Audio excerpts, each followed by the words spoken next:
teman-teman, selamat pagi, salam sejahtera untuk kita semua. Semoga teman-teman semua selalu sehat dan selalu bahagia. Assalamualaikum warahmatullahi wabarakatuh. Kembali lagi kita di mata kuliah Accounting Foundation, di mana kemarin kita sudah membahas pengaplikasian persamaan akuntansi di dalam sebuah di dalam sebuah transaksi. Sekarang kita akan melanjutkan sebelum kita belajar nanti ke siklus akuntansi di perusahaan jasa. Kita harus mengenal terlebih dahulu terkait dengan akun dan buku besar. Nah, sebenarnya kemarin di persamaan akuntansi itu teman-teman sudah mengenal akun. Seperti kemarin menyebutkan kas, kemudian tanah, perlengkapan. Nah, itu yang disebut dengan akun, teman-teman. Nah, apa itu akun? Setiap pos dalam laporan keuangan yang dimasukkan ke dalam buku besar. Yang tadi seperti saya sampaikan, ada kas, piutang usaha, misal persediaan, tanah, perlengkapan, utang usaha, modal. Nah, itu yang disebut dengan akun. Nah, kemudian apa sih itu buku besar? Nah, jadi sekelompok akun untuk suatu entitas bisnis. Jadi teman-teman nanti ketika kita sudah masuk ke dalam siklus akuntansi perusahaan jasa, awalnya kan kita mencatat jurnal nih dari berbagai transaksi nih. Misal ada 50 transaksi nih, ada macam-macam akun kan, ada kas, ada piutang, mungkin ada modal, kemudian ada perlengkapan, misal mungkin ada sewa dibayar di muka, ada pendapatan jasa. Nah, nanti masing-masing akun itu nanti kita akan kelompokkan sendiri-sendiri, kas sendiri, piutang sendiri, persediaan sendiri. Misal kok persediaan di perusahaan dagang ya teman-teman, misal pendapatan jasa sendiri, modal sendiri, kemudian utang usaha sendiri. Nah, itu pengelompokan itu nanti dimasukkan ke dalam buku besar.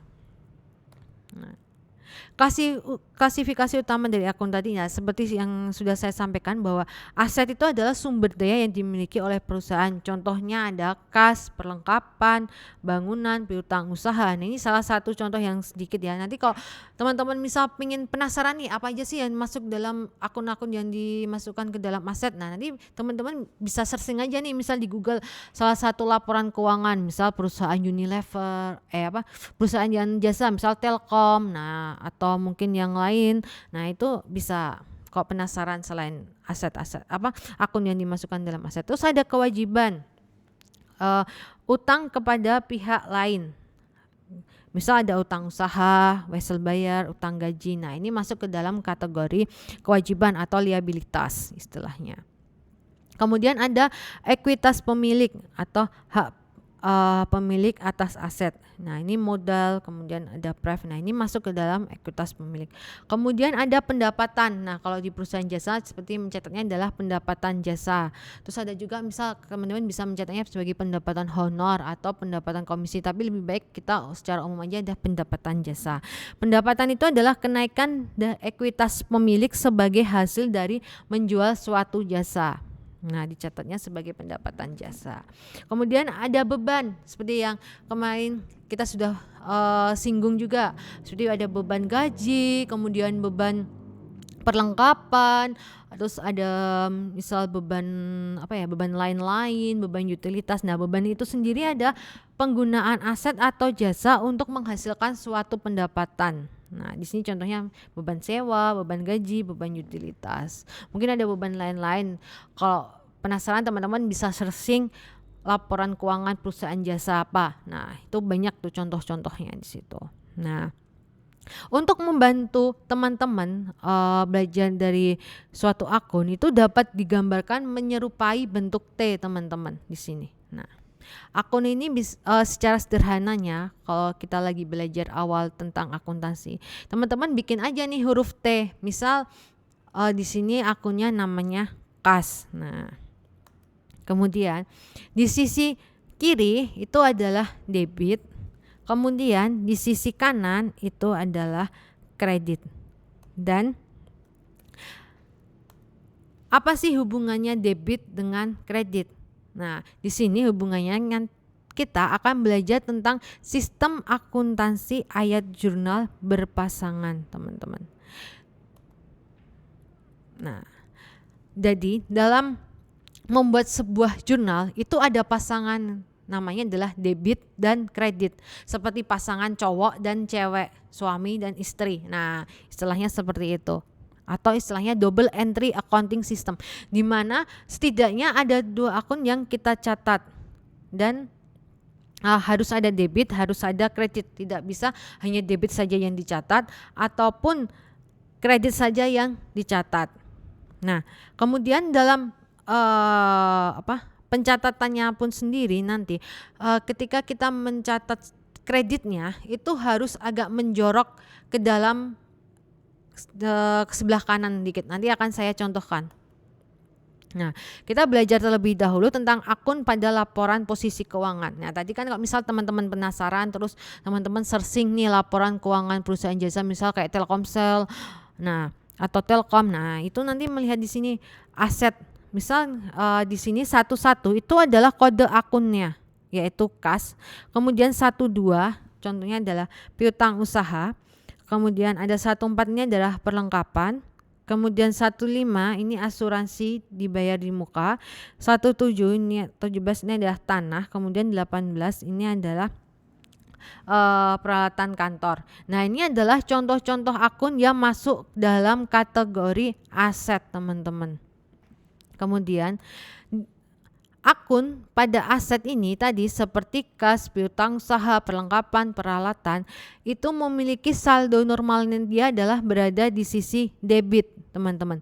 Jadi jika ada penambahan di sisi debit, misal ketika kita punya kas 25 juta, kemudian kita mendapatkan memperoleh dari penghasilan dari pendapatan jasa kita. Nah, otomatis kan kasnya bertambah. Nah, ini otomatis di debit ini dia nanti akan mengalami kenaikan. Dan sebaliknya, jika akun yang tadi masing-masing di aset tadi yang seperti kas, piutang usaha, jika dia mengalami penurunan atau berkurang, itu dicatatnya di sisi kredit. Kebalikannya. Nah, kemudian akun pada laporan masih di laporan posisi keuangan ada liabilitas. Contohnya dengan kode akunnya 21 ini adalah utang usaha. Kemudian kode akun 23 ini adalah sewa diterima di muka. Nah, kebalikan dari aset. Kalau liabilitas ini dia memiliki saldo normalnya, dia dicatatnya adalah di sisi kredit. Jadi sebaliknya, jika dia ada penurunan, maka dia dicatatnya di sisi debit. Misal kalau kita punya utang sebesar 50.000 gitu, terus kita membayar. Nah, dia kan otomatis utangnya ini berkurang nih. Nah, kalau utang berkurangnya dia mah dicatat di sisi debit, artinya ada penurunan. Kebalikan, kalau liabilitasnya naik, berarti dia dicatatnya di sisi kredit, teman-teman. Ada kenaikan. Misal kita beli peralatan secara kredit, otomatis utang usaha kita naik kan. Nah, itu dicatat utang usaha di sisi kredit. Kemudian masih di akun laporan posisi keuangan. Di sini ada ekuitas pemilik. Contohnya adalah dengan kode akun 31 ini adalah modal, kemudian 32 ini adalah pref. Nah, sama seperti dengan liabilitas, dia memiliki saldo normal untuk ekuitas pemilik atau modal ini di sisi kredit. Jika dia mengalami penurunan, misal tadi ada penarikan nih untuk ada setor tunai nih. Kalau kita mendirikan perusahaan tadi, nah otomatis kan atas nama perusahaan nih, modalnya pasti dia bertambah. Nah, itu dicatatnya di sisi kredit. Ada kenaikan sebaliknya kalau dia ada penurunan itu dicatatnya di sisi debit. Sama seperti liabilitas. Tapi ada tertentu di akun pref ini, dia saldo normalnya adalah di sisi debit. Jadi tadi misalnya saya menarik uang sebesar 1 juta untuk keperluan pribadi di rekening Citranet tadi misal. Nah, otomatis di debit ini saya adalah mencatatnya akun pref sebesar 1 juta. Kemudian kasnya yang berkurang sebesar 1 juta. Jadi pref kok menurun dicatatnya di kredit. Kemudian akun pada di laporan laba rugi. Di sini ada pendapatan. Dengan kode 41 ini adalah pendapatan jasa, di mana akun pendapatan ini dia memiliki saldo normal di sisi kredit. Jadi jika kita menerima jasa terus mendapatkan uang senilai 5 juta nih atas jasa yang telah diberikan, otomatis pendapatan jasa dicatat di sisi kredit sebesar 5 juta. Nah, kemudian yang naik otomatis adalah kas. Nanti untuk latihan diskusinya di selanjutnya ya teman-teman. Dan sebaliknya, kalau dicatat debit otomatis ada penurunan di pendapatan. Jadi yang dihafal sebenarnya di saldo normalnya aja teman-teman. Saldo normal pendapatan nih di kredit, otomatis kalau naik ya dia bertambah, berarti catatnya kredit. Kalau nurun di debit. Nah, yang dipahamin di saldo normalnya terlebih dahulu. Kemudian ada beban.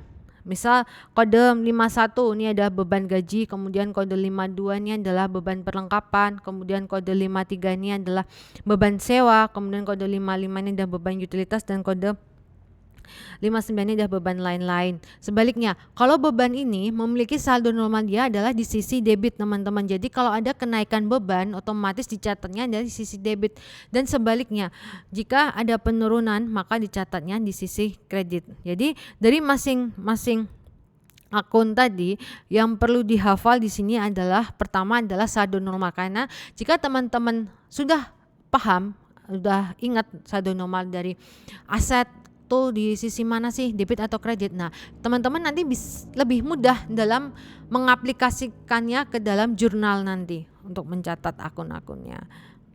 Dan ketika teman-teman nanti membuat sebuah jurnal, itu yang dicatat adalah akunnya, bukan yang dicatat kategori aset tadi.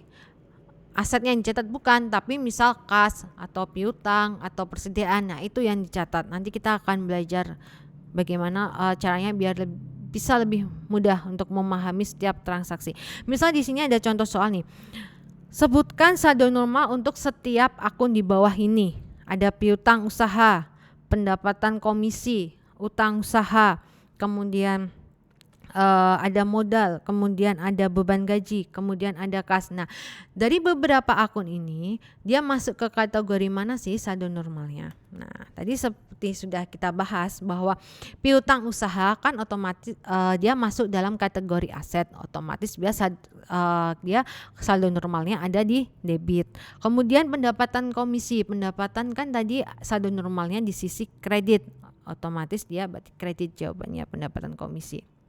Kemudian utang usaha kan termasuk liabilitas, di mana liabilitas itu saldo normalnya ada di sisi kredit, berarti utang usaha ini saldo normalnya ada di sisi kredit. Kemudian kas ini kan masuk dalam kategori aset, di mana aset ada saldo normalnya ada di sisi debit, berarti kas sama dengan debit, berarti saldo normalnya. Kemudian beban tadi saldo normalnya dia di sisi debit, otomatis beban gaji karena masuk dalam salah satu dari beban, berarti dia saldo normalnya ada di sisi debit. Kemudian modal ekuitas pemilik, di mana saldo normalnya ekuitas pemilik itu ada di sisi kredit, berarti modal saldo normalnya adalah di sisi kredit. Nah, teman-teman bisa latihan nih, misal dari sebuah laporan keuangan, searching aja misal perusahaan Telkom. Nah, untuk biar teman-teman lebih paham, lebih cepat ingat. Nah, kan ada kas, ditulis saja di situ, di sampingnya misal diingat saldo normalnya debit, kemudian piutang usaha saldo normalnya debit, kemudian utang usaha saldo normalnya kredit. Nah, bisa latihan kayak gitu teman-teman dengan menggunakan laporan keuangan. Oke teman-teman, untuk materi ini sampai di sini dulu ya. Kita akan melanjutkan ke materi selanjutnya, nanti masuk ke tahap siklus akuntansi perusahaan jasa. Oke teman-teman, tetap semangat belajar. Assalamualaikum warahmatullahi wabarakatuh.